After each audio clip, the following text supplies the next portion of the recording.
നമ്മളിന്നിവിടെ തയ്യാറാക്കാൻ പോകുന്നത് dried fry ബീഫാണ്. അതെങ്ങനെയാണ് തയ്യാറാക്കുന്നത് നമുക്ക് നോക്കാം.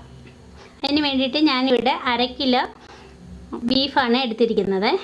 അത് നമുക്ക് സ്ലൈസി ആയിട്ട് അരിഞ്ഞെടുക്കാം.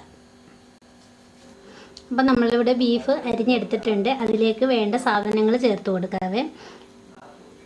ഉപ്പ് ആവശ്യത്തിന് ചേർത്ത് കൊടുത്തിട്ടുണ്ട്.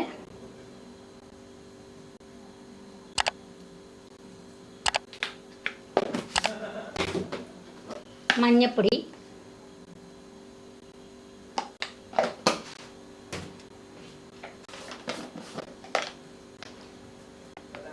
ഗരം മസാല,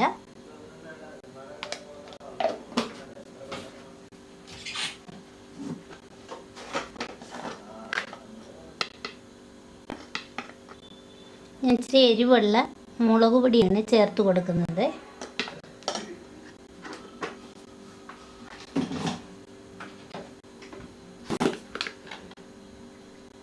ഇത് കാശ്മീരി മുളക് പൊടിയാണ്.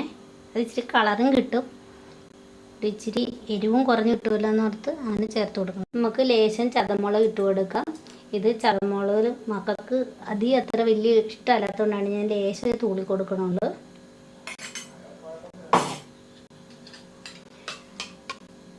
ഇഞ്ചി വെളുത്തുള്ളി പേസ്റ്റാണ്. ഒന്ന് ചതച്ചിട്ടേ ഉള്ളൂ, ഞാൻ നല്ല പേസ്റ്റാക്കി എടുത്തിട്ടില്ലേ.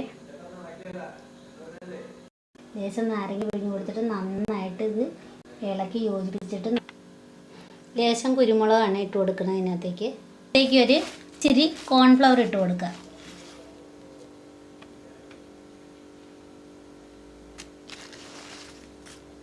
എണ്ണയും കൂടെ ഒഴിച്ച് നമുക്ക് നന്നായിട്ടൊന്ന് ഇളക്കി റെസ്റ്റ് ചെയ്യാൻ പറ്റും.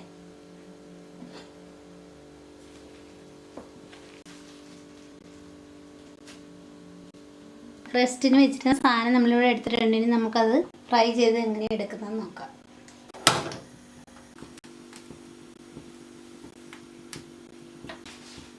അപ്പം നമ്മുടെ എണ്ണ ഇവിടെ നന്നായിട്ട് ചൂടായി വന്നിട്ടുണ്ട്. നമുക്ക് അതിനകത്തേക്ക് ഇച്ചിരി വേപ്പില ഇട്ട് കൊടുക്കാം.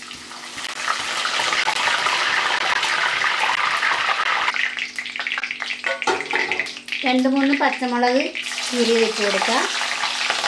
നമുക്ക് ഓരോ പീസായിട്ടുള്ള ബീഫ് ഇട്ട് കൊടുക്കാം.